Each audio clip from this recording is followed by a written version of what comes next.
Hello all. ఈరోజు Brahmamudi serial ఏమవుతుంది అనేది చూసేద్దాము. రాజ్ సుభాష్ల కోసం దుగ్గిరాల ఫ్యామిలీ ఎదురు చూస్తూ ఉంటుంది. ఇలా జరిగిందేంటని ఇంట్లో వాళ్ళు రాజుని అడగ్గా అంతా ఆ కళావతి వల్లనే అంటూ అతను ఫైర్ అవుతాడు. అసలు కావ్య పేరు ఇంట్లో వినిపించడానికి వీల్లేదన్న రాజ్ తన గదిలోకి వెళ్ళి కళావతి ఫోటోలు బట్టలు తీసుకొచ్చి రోడ్డుపై విసిరేస్తాడు. ఆ వెంటనే వాటిపై పెట్రోల్ పోసి నిప్పు పెడుతుండగా వర్షం కురుస్తుంది. ప్రకృతి కూడా స్త్రీకి అవమానం జరిగితే తట్టుకోలేదని అపర్ణ చెప్పి రాజుని లోపలికి తీసుకెళ్తుంది.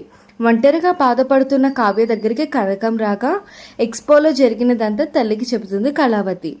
రాజ్ కావ్య మధ్య గ్యాప్ పెరగడంతో రుద్రాణి సెలబ్రేట్ చేసుకుంటూ ఉంటుంది. ఇంతలో అనామిక ఫోన్ చేయడంతో ఇద్దరూ మాట్లాడుకుంటూ ఉంటారు. ఇది విన్న స్వప్న దుప్పటి తీసుకునే రుద్రాణికి ముసుగు వేసి చితకబాది పారిపోతుంది. అక్కడికి రాహుల్ రాగా తనను ఎవరో కొట్టారని కొడుక్కి చెప్తుంది రుద్రాణి. ఇదంతా గత ఎపిసోడ్లో హైలైట్గా మిగిలాయి.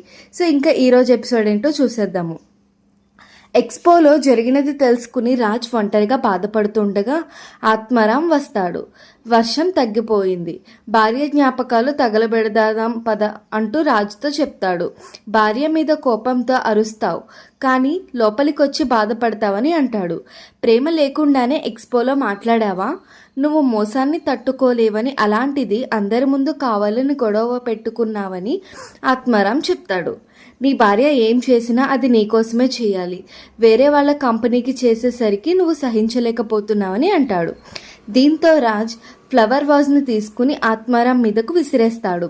కావ్యని జీవితంలో ఎప్పటికీ క్షమించనని అంటాడు. గుడిలో అపర్ణ కావ్య కలుసుకుంటారు. అత్తయ్య అతని పిలవగా ఎవరు నువ్వు, నన్నెందుకు గుడికి రమ్మన్నావు అంటుంది. నాకు తెలిసిన కావ్య వేరే అని చెబుతుంది అపర్ణ.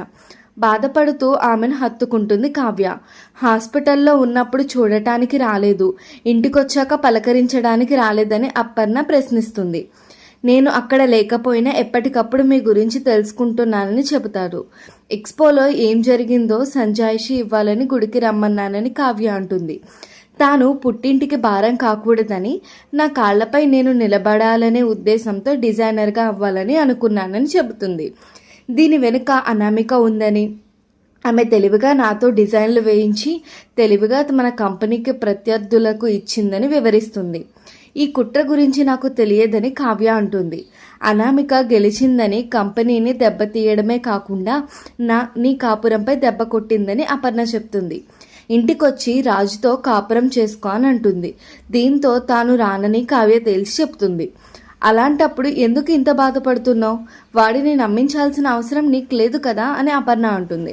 అసలు నువ్వు నాకు సంజాయిషి ఇవ్వాలని అనుకున్నావా, లేక నా ద్వారా వాడికి నిజం చెప్పాలి అనుకుంటున్నావా అని నిలదీస్తుంది.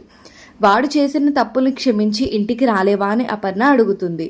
మరి మీరెందుకు మావయ్యని క్షమించలేకపోతున్నారని ఎదురు ప్రశ్నిస్తుంది. మీ మావయ్య తన మనసులో మరో ఆడదాన్ని చోటించాడని అపర్ణ చెప్పగా, మీ అబ్బాయి తన మనసులో చోటే లేదని చెప్పాడని కావ్య అంటుంది. ఏడాది పాటు నాతో కాపురం చేసినా నేనేంటో ఆయనకు అర్థం చేసుకోలేదని, నేను ఏ తప్పు చేయకపోయినా నన్ను దోషిని చేశారని గుర్తు చేస్తుంది. ఆస్తులు అంతస్తులు ఉన్నా ప్రేమ లేని చోట ఏ భార్య ఉండలేదని అంటుంది. నువ్వు చెప్పాల్సింది నువ్వు చెప్పావు, నేను చేయాల్సింది నేను చేస్తానని అపర్ణ బయలుదేరిపోతుండగా ఏం చేస్తారని కావ్య అడుగుతుంది. మీ ఇద్దరికీ పైనుంచి కింద వరకు ఈగో సరఫరా అవుతుందని మండిపడుతుంది అపర్ణ. మీ ఇద్దరిని ఒకటి చేయకపోతే నా పేరు అపర్ణే కాదని అంటుంది. గుడిలో వీరిద్దరూ మాట్లాడుతుండగా రాహుల్ వాళ్ళని చూస్తాడు. వెంటనే ఈ విషయాన్ని రుద్రానికి చెప్తాడు. రాజ్ పేపర్ చదువుకుంటూ ఉండగా అపర్ణ కనిపించకపోయేసరికి అమ్మ ఎక్కడికి వెళ్ళిందని ఇందిరాదేవిని అడుగుతాడు. ఇంతలో రుద్రాణి వచ్చి మీ మమ్మీ తన కోడల్ని కలవడానికి గుడికి వెళ్ళిందని చెప్పడంతో రాజ్ షాక్ అవుతాడు.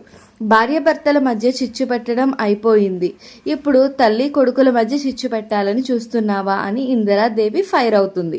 ఇంతలో అపర్ణ అక్కడికి వచ్చి అందరికీ ప్రసాదమిస్తుంది.